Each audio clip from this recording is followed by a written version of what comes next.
Sabe aquela música?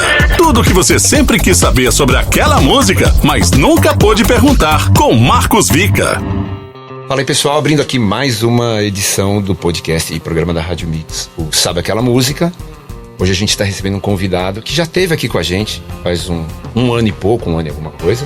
Foi em dezembro de 2019. Ele esteve aqui para falar de uma outra música que se chama Essa Eu Fiz Pro Nosso Amor. Já está entregue. Tá aqui o João. E... Agora nós vamos falar de uma novidade. Exato. Vamos falar de Coringa hoje. Bebezinho novo. Seu novo bebê. Exatamente. Seu novo bebê. E, pô, João, nesse período que a gente teve aí, todo mundo ultrapassou, estamos ultrapassando um período de confinamento. E a música nasceu dentro deste momento de confinamento, mas também ela traz e ela indica um novo momento da sua vida. Sim, sim. Quando a gente falou no nosso outro papo sobre Essa Eu Fiz Pro Nosso Amor, a gente falou um pouco disso, que era um retrato de um momento seu, que era um momento mais triste, mais denso, e você fez questão de que fosse exatamente dessa forma. Sim. E agora a gente tem um novo momento, a gente tem uma nova canção e um novo momento da sua vida. Exato. E isso tá na música. Exato. Então eu gostaria de abrir nossa conversa falando sobre o seu novo momento e como Coringa começou a nascer dentro dessa fase. Vamos lá. Eu acho que eu sempre tenho isso em mente, que meus discos e minhas músicas são fotografias da minha vida, assim. Uhum. E é claro que como compositor, como uma pessoa que gosta muito de filmes, eu gosto muito de séries e, enfim, arte em geral, eu gosto de criar universos ali dentro, eu gosto de, enfim, entrar dentro de mim e fantasiar tudo. Na verdade, transformar em fantasia o que eu vivo. Então eu penso mais ou menos assim. Então eu acho que quando eu estiver bem velhinho, vai ser bem um exercício muito legal pra mim, assim, ouvir minhas músicas antigas, meio que como um álbum de foto, sabe? Eu não sei como as pessoas vão... Porque ninguém usa mais álbum de foto hoje em dia. Mas eu não sei como as pessoas vão acessar as fotos no futuro, mas eu vou acessar pelos meus álbuns. Porque eu ouço o Anti-Herói e eu lembro de cada vírgula que foi escrita, eu lembro do sentimento de tudo. Inclusive eu não gosto tanto de ouvir ele. Eu tenho um orgulho danado de ter feito ele, mas não de ouvir no dia a dia. E Lobos a mesma coisa. E Coringa, eu tô me sentindo confiante, bem, liberto, e eu acho que é o trabalho que eu estive mais confortável até hoje, sabe? Eu ouço essa música todos os dias, religiosamente, desde que ela era uma nota de voz. E me apaixonei por ela e o jeito que ela faz me sentir, e ela começou a ser construída. Então eu acho que ela de novo retrata o que eu tô sentindo e o que eu tô vivendo, e ela nasceu nesses tempos muito loucos que a gente tá vivendo. Então eu acho que de alguma forma ela também foi um escape pra mim, sabe? Porque, enfim, a gente tá vivendo um período muito louco, mas a vida continuou de alguma forma, né? E a minha vida continuou também acontecendo. Coringa, a que você se refere, a gente está falando, obviamente, aqui de uma carta do baralho. Exato. Eu só para até dar uma posicionada e puxar um exemplo particular meu, que depois eu jogo para você. Tá bom. Uma vez eu estava com meu irmão e a gente foi assistir um teatro de imersão nos Estados Unidos, e a regra era a seguinte: você entrava no lugar, era um prédio com 5 andares, você ia ser jogado em um andar, só que aí cada um recebia uma carta do baralho. E você era chamado pro elevador de acordo com a sua carta. Que louco. Você ficava num lounge ali, bebendo, tá? Uma coisa meio no ar, anos 40, aquela coisa. E ficava esperando ser chamado. Ou seja, você poderia, inclusive, não entrar ou não subir pra peça no mesmo momento que a pessoa que estava com você. Vocês podiam ser separados. Eu não lembro qual foi a carta que o meu irmão pegou, sei lá, um número qualquer. A minha foi o Coringa. Aí eu falei pro meu irmão, pô, eu tenho um Coringa, quer dizer que eu posso fazer o que eu quiser? Quer dizer que então eu posso fazer o que eu quiser. Exatamente. Trazendo isso pra sua música. Você ter o Coringa aqui você pode fazer o que você quiser dentro de uma relação.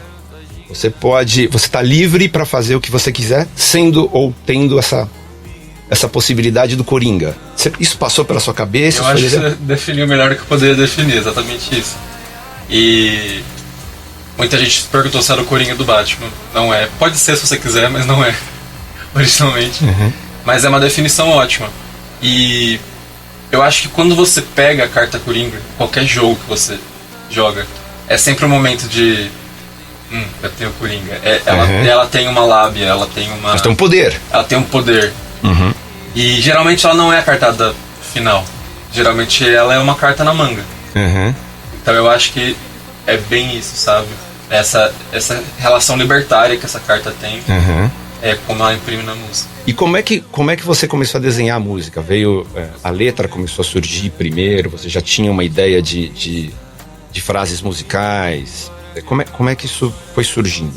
Então, geralmente meu processo de escrever, ele é um pouco mais metódico, assim, porque a minha cabeça funciona um pouco mais metodicamente, com tudo.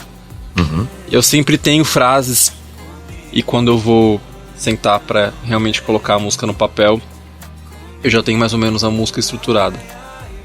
Mas, geralmente, as músicas que eu mais me apaixono são as que vem em 15 minutos, eu escrevo a melodia, a voz, e aí eu começo a me empolgar com a letra, aí eu já quero gravar a demo, aí já mostro pra todo mundo. Então essa foi assim. Eu não lembro exatamente o loop que eu fico recortando loops e fico baixando coisas pra experimentar nas minhas músicas. E coloquei lá rodando, fiquei andando pelo quarto, que eu tinha gostado muito. Ela era mais latina antes. Ela tem uns elementos latinos ainda.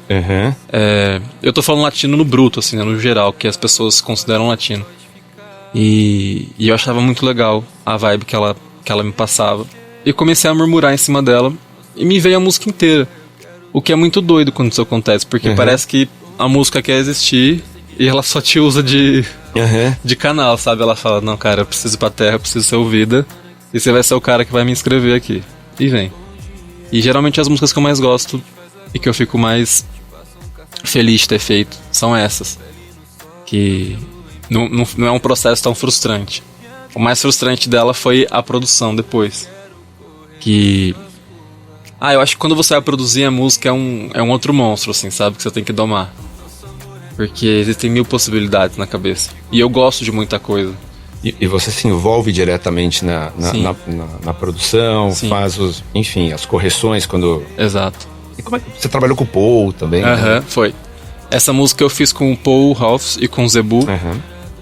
O Zebu ele faz parte do time da Brabo Music, que é um time de produtores também. E a gente está trabalhando juntos agora nesse novo projeto.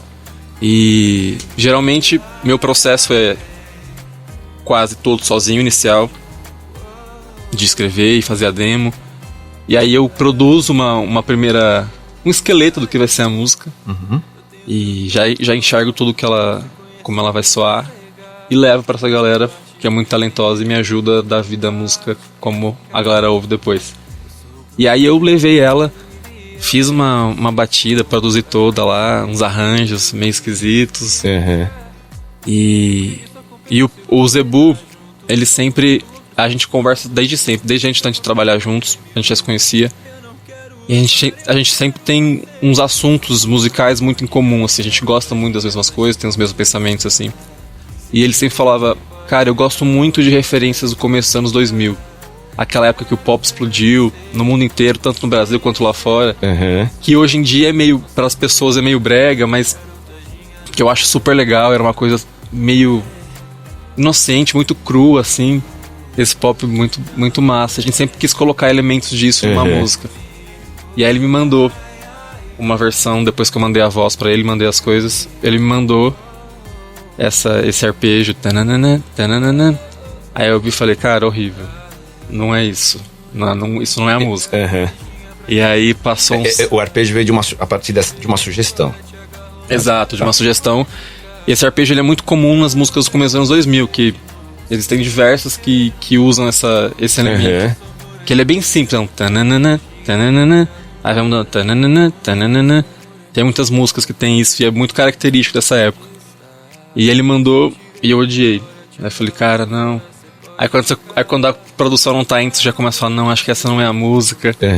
E aí passou uns 2 dias eu ouvindo assim, sem parar. Falei, interessante. Aí 4 da manhã eu peguei o celular e falei, galera, para tudo, essa é a versão. Vambora, essa é a música. E fomos. mergulhamos nela. Que legal isso, né, cara? A primeira impressão negativa e depois o mergulho. Fala, não, eu vou seguir esse caminho. É um trabalho de confiança, assim, porque eu me lembro que nas minhas primeiras músicas, profissionalmente, eu era uma pessoa muito mais decidida, eu acho.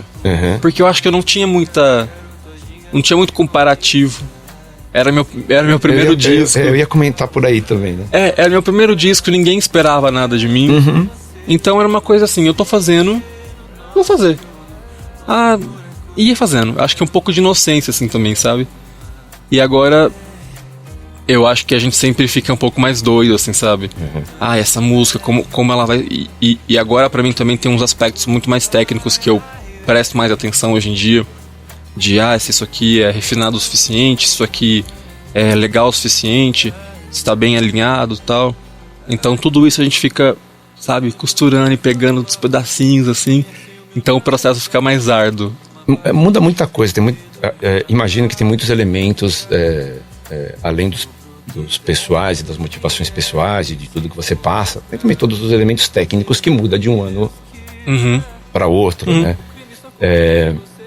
Se a gente acompanhar aí a vida de alguns, ou a carreira de alguns grandes pintores, você vai ver que alguns quadros foram feitos com uma pincelada mais forte, porque, sei lá, o cara tá passando por um momento tal da vida, ou porque, sei lá, às vezes você teve outro tipo de pincel, às vezes ele trabalhou com outro tipo de material, às vezes tem muita coisa que impacta na obra. E acho que a música, a gente tá falando mais ou menos da mesma coisa, de forma diferente. Essa transição no seu som, para onde a gente tá hoje, para esse momento que você falou que você veio sem referências e que era só você, e agora a gente tá em Coringa. Sim. E a gente tem um novo álbum, a gente não, você, né? A gente como ouvintes e fãs. Como é que você percebe? Porque talvez quando você tá no meio do processo é uma evolução natural, mas se você parar e dar uma olhada, você consegue identificar quais foram os pontos, os turning points seus dentro desse período? Consigo. Eu consigo de estado de espírito mesmo, assim, sabe? Eu sempre me defini como um artista pop, desde que eu comecei, porque sempre minhas maiores referências foram pops. E minha narrativa, meus clipes, a forma como eu abordo meu trabalho é de uma maneira que artistas pop fazem. Então eu sempre me considerei esse cara, nesse lugar. E agora acho que eu tô tomando esse lugar cada vez mais pra mim, porque eu tenho confiança disso. E acontece que os meus trabalhos são realmente um reflexo do meu estado de espírito, e calhou que, principalmente o meu segundo trabalho, o meu primeiro, eu acho que ele tem um sentimento muito mais tranquilo em relação ao segundo, que era mais denso, porque eu decidi colocar pra fora realmente o que ele era. Então pra mim é natural, porque passou, sabe? Foi uma fase da minha vida que passou. E não tem por que eu cantar sobre aquilo de novo, eu tenho que cantar sobre o que eu tô sentindo agora. Isso. Então, isso pra mim é muito marcante, assim. Faz quase um ano e meio que esse álbum, que o Anti-Herói existe, nasceu. E 1 ano e meio a gente muda muito. A gente se transforma em outro bicho, assim, é outra criatura. Então a criatura de agora viveu outras coisas, conheceu outras pessoas, pensa diferente. E a não ser que você se isole completamente do mundo e não saiba de nada o que está acontecendo, eu fui afetado por músicas que eu ouvi, por filmes que eu vi. Então eu acho que eu fui me curando. E não que, meu Deus, foi o apocalipse na minha vida, nada disso, óbvio que não. Eu sou uma pessoa com nuances, que fica triste, que fica feliz. Foi uma época que foi um pouco mais difícil e eu decidi expor isso. Mas tive um processo muito tranquilo e natural de estou bem, estou feliz, quero me descobrir, quero explorar, quero, sabe, me conquistar e fazer coisas novas. Nesse seu momento nesse período, você também deu um tempo de redes sociais. Sim. Até que ponto você acha que isso é positivo para composição? Porque assim, se você tá ali na rede social, você tá vivendo seu fã. Sim. Você tá vivendo a troca com os fãs, que é a base do artista. E eu tenho certeza que você é muito apaixonado pelos seus fãs. Claro, como eles são por você. Demais. Mas